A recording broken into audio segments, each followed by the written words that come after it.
সকল প্রমাণ হাতে পাওয়া মাত্রই টটিনিকে তুলতে এলো শিবপ্রসাদ ও তার টিম। হ্যাঁ বন্ধুরা, এমনটাই দেখা যাবে। বিস্তারিত জানতে ভিডিওটি না টেনে সম্পূর্ণ দেখতে থাকুন। গল্পের শুরুতেই দেখা যায় টটিনি একটা লোকের সঙ্গে কথা বলার জন্য একটা ওয়েস্টার্ন ড্রেসে সেখানে আসে। এদিকে দেখা যায় শিবপ্রসাদ মুখার্জির বাড়িতে টটিনির কাছে গেলে তখন বিজিত শিবপ্রসাদের সঙ্গে খারাপ ব্যবহার করতে থাকে। এরপরে দেখা যায় তখন বিজিতের হাতটা ধরে ফেলে শিবপ্রসাদ আর বলতে থাকে, এই হাতের জোর অনেক, তোমার হাতটা নরম, তোমার হাতে এই হাতের জোরটা একটুও খাটবে না। আমি যদি তোমার হাতটা ধরি একদম গুড়িয়ে যাবে, কিন্তু তুমি কিচ্ছু করতে পারবে না।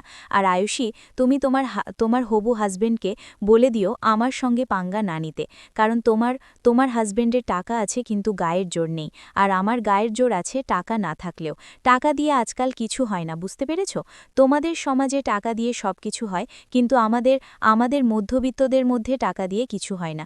আমাদের গায়ে জোর থাকাটাই বেটার। এরপরে এই বলে সেখান থেকে বেরিয়ে আসে। এরপরে বেরিয়ে এসে দেখতে পায় একটা লোকের সঙ্গে টটিনি কথা বলছে। টটিনিকে দেখে অবাক হয়ে যায় শিবপ্রসাদ বলতে থাকে, আমি কি করব? এভাবে তোমাকে আমি দেখতে পাবো? আমি কখনোই ভাবিনি যে তোমার মুখোমুখি আমাকে হতে হবে। কিন্তু আমি তোমার পেশার সঙ্গে বেইমানি করতে পারি না। অনেক দিন আমি তোমাকে বাঁচিয়েছি, অনেক স্যাক্রিফাইস করেছি, অনেক কথা শুনেছি, কিন্তু এখন আমার পেট দেওয়ালে ঠেকে গেছে। আমি আর কিচ্ছু করতে পারবো না। এবার তোমাকে তো আমার জেলা করতেই হবে, তোমার সামনে আমাকে আসতেই হবে। এবার আর কোনো অজুহাত দিতে পারবো না, কারণ সবকিছু স্যার জেনে গেছে আর সকল প্রমাণও আছে। তারপরেও তোমাকে আমি উঠাচ্ছি না, এটার জন্য আমাকে কৈফিয়ত দিতে হবে। এরপরে দেখা যায় টটিনিকে বিশ্বাস করানোর জন্য শিবপ্রসাদ একটা ফুটেজ দেয়।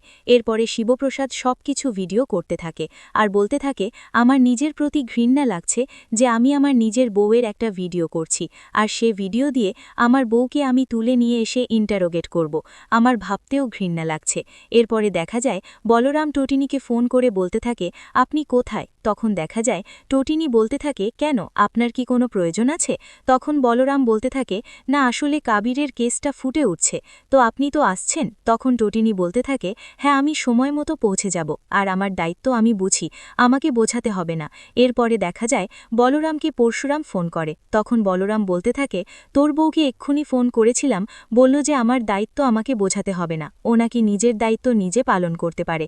তখন দেখা যায় শিবপ্রসাদ বলতে থাকে, আমি টটিনির সামনে দাঁড়িয়ে রয়েছি, টটিনি কেমন একটা অদ্ভুত পোশাক পরেছে, আমার বিশ্বাস হচ্ছে না যে ও টটিনি, কিন্তু আমি কি করব বুঝতে পারছি না। এবার তো টটিনির মুখোমুখি আমাকে হতেই হবে। তখন দেখা যায় বলরাম বলতে থাকে, কি বলছিস সেই সব? তুই কি ভেবেচিত্তে কথা বলছিস? তখন শিবপ্রসাদ বলতে থাকে, আমি কি করব? আমি তো কিছুই বুঝতে পারছি না। আমি তো কোন দিকে যেতে পারছি না। এদিকে আমার ফ্যামিলি, এদিকে আমার কর্মক্ষেত্র। এরপরে দেখা যায় লাট্টু ফোন করে শিবপ্রসাদকে। এরপরে শিবপ্রসাদ বলতে থাকে, কি হয়েছে পা? তখন দেখা যায় লাট্টু বলতে থাকে, মাম্মি কিন্তু বাড়িতে নেই, অনেক তাড়াহুড়ো করে আমাদের বাড়িতে ফেলে চলে গেল। মাম্মি তো কখনো এমন করে না, তবে এবার কেন করল? আর তুমি আসছো তো? তখন দেখা যায় শিবপ্রসাদ বলতে থাকে, হ্যাঁ মা, তুমি চিন্তা করো না, তোমরা দরজা লক করে ভেতরেই থেকো, বাইরে বেরোইও না, বুঝতে পেরেছ? আর আমি দেখছি তোমার মাম্মি কেন বা বেরোলো। তখন দেখা যায় লাট্টু মনে মনে ভাবতে থাকে, মাম্মি কি সত্যি কোনো অপরাধের সঙ্গে যুক্ত? আমার কিচ্ছু ভালো লাগছে না। পাও তো কিছু বলছে না, আর পাও তো মাম্মিকে বোঝার চেষ্টা করছে। পাও তো বুঝতে পারছে না মাম্মি আসলে কে। পাকে আমাকে হেল্প করতেই হবে। এদিকে দেখা যায় 2x2কে বারবার জেরা করা সত্ত্বেও টুইটু কোনো কথা বলতে না চাইলে তখন বলরাম বলতে থাকে, এবার যদি পরশুরাম নিজের হাতটা চালু করে তবে কিন্তু তোকে আর কেউ বাঁচাতে পারবে না। তখন পরশুরাম বলতে থাকে, আমার মাথা গরম করাস না, বলছি ভালোই সব প্রশ্নের উত্তর দে, স্টেটমেন্ট দে, তবে আর তোকে কেউ কিছু বলবে না, আর যদি স্টেটমেন্টটা না দিস তবে একদম শুট করে দেব। এই বলেই টুবাটুর মুখের মধ্যে রিভলভার পড়ে দেয় আর বলতে থাকে, বল এখন কি করবি? নিজের ডিসিশনটা নিজে যদি নিস তবে হয়তো প্রাণে বেঁচে যেতে পারিস, আর যদি না নিস তবে এখানেই মরতে হবে। তোকে দিয়ে যখন আপনাদের কোনো কাজই হবে না, তবে এভাবে বসে বসে খাওয়ানোর কি কোনো প্রয়োজন আছে বলো তো? তখন দেখা যায় ভয় পেয়ে যায় 2x2। এরপরে বলতে থাকে, আমি সবটাই বলছি, আমাকে এবার ছাড়ুন। তখন দেখা যায় শিবপ্রসাদ বলতে থাকে, এর আগেও তো তুই বলেছিলি যে বলবি, কিন্তু বলিসনি, আমার কাজ করে গিয়েছিল, তাই সেদিন রক্ষা পেয়েছিলি, আজকে আর পাবি না। এরপরে দেখা যায় স্যার এসে বলতে থাকে, ও কি কথা বলল? তখন দেখা যায় পরশুরাম বলতে থাকে, না স্যার, বলছি বলছে না, এখন বলছে ও নাকি কথা বলবে, ও নাকি মুখ খুলবে। তখন দেখা যায় স্যার বলতে থাকে, হ্যাঁ ওর থেকে মুখ খোলাও, ওর থেকে কথা বের করো, আর যা যা করার দরকার সবটাই করো। আর মনে রাখবে আমাদের মধ্যে কিন্তু কেউ আছে যা আমাদের সকল তথ্য শত্রুদের কাছে ফাঁস করে দিচ্ছে, শত্রুদের কাছে পাচার করছে, সাবধানে চলাফেরা করো। এ কথাটা বললে তখন অবাক হয়ে যায় সৌরভ ভয় পেয়ে যায়। এরপরে দেখা যায় স্যার বলতে থাকে, সৌরভ তুমি আমার ক্যাবিনে আসো, সেখানে তোমার সঙ্গে আমার বোঝাপড়া আছে। তখন সৌরভ বলতে থাকে, স্যার আমার ভুল হয়ে গেছে, আমি তো বললাম। তখন দেখা যায় স্যার বলতে থাকে, তোমার ভুল হয়ে গেছে মানে? এত বড় ভুল তুমি কি করে করতে পারো? এটাকে ভুল বলে না, এটাকে আমাদের ডিপার্টমেন্টের সঙ্গে বেইমানি করা বলে। এটা কিছুতেই ভুল হতে পারে না, এটাকে কি ভুল বলে বলো? তখন দেখা যায় সৌরভ বলতে থাকে, এবারের জন্য আমাকে ক্ষমা করে দিন, আর কখনো হবে না, এবারেই শেষ, এবারের পরে আর কোনোদিন কোনো ভুল করব না আমি। এরপরে দেখা যায় শিবপ্রসাদ বলতে থাকে, স্যার এবারের মতো ক্ষমা করে দিন, ক্ষমা যেহেতু চাইছে তবে ক্ষমা করে দিন, আর আমি ওকে দেখে নেব, কারণ ও যতই পাচার করুক কিচ্ছু করতে পারবে না, কিচ্ছু করার সাহসও নেই ওর, ব্যাপারটা আমি দেখে নেব, আপনাকে এতটা ভাবতে হবে না। এরপরে দেখা যায় পরশুরামকে স্যার বলতে থাকে, তুমি কিন্তু ওর থেকে কথা বের করো, আর কিন্তু প্রয়োজন হলে টটিনিকে ইন্টারোগেট করতে হবে।